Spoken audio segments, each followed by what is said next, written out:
Hello, I'm Greg Richmond from NACSA. We've had a strong response to our recent letter about state plans for waivers from NCLB and their impact on charter school autonomy and accountability. From New York to Wisconsin to Nevada, authorizers, state charter school associations, and State Department of Education officials have contacted us to share what they are doing. We want to hear from you too. To recap, what are we concerned about? Here at NACSA, we are concerned that the plans that are currently being developed by states in order to apply for NCLB waivers may inadvertently erode charter school autonomy and accountability. Now, no one, to my knowledge, is trying to undermine charter school autonomy and accountability. They're just not thinking about it. For example, none of the first 11 state plans submitted to the U.S. Department of Education gave specific attention to how the state's proposed interventions might affect charter schools. If a state plan doesn't spell out different interventions for charter schools, then charter schools would simply be incorporated into each state's regular intervention program for failing schools. Now, to be clear, we are not asking for less accountability for charter schools. If anything, we're asking for more. So what's the problem? Most state plans for intervening in failing schools call for the use of external experts to develop multi-year improvement plans. And we have two concerns about that. First, the creation of these multi-year plans for failing charter schools will actually keep these schools open longer than they otherwise would have been. If a state education agency creates a 3- or 4-year intervention plan for a charter school, then no authorizer will be able to close that school anytime sooner, even when it comes up for renewal during that time period.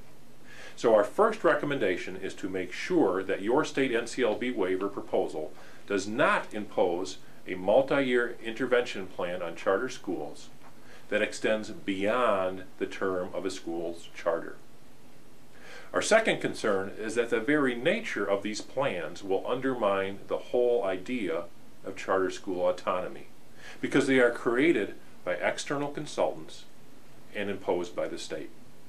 This is incredibly important. Charter schools already work under an educational plan that was first approved by their authorizer.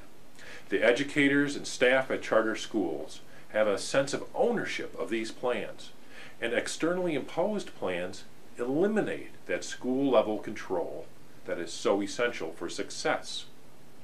And 3 or 4 years from now, if that externally imposed plan doesn't work, the charter school will simply say, "Don't hold us accountable, it wasn't our plan." So NACSA's second recommendation is that state plans should not impose externally driven intervention plans that take away the ability of educators and staff at the school to determine how to improve. In January, we at NACSA had a good meeting with the U.S. Department of Education officials responsible for the NCLB waiver program. They made clear that they would welcome state plans that give specific attention to charter school issues and that preserve charter school autonomy and accountability.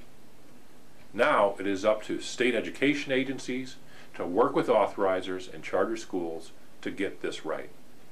At NACSA, we're building a library of examples of how states are approaching these issues. I encourage you to check out our website regularly to see what your colleagues around the nation are doing and share your own experiences with us. The intervention plans being developed by state education agencies right now will affect charter school autonomy and accountability for years to come. Now is the time for us all to work together to get it right.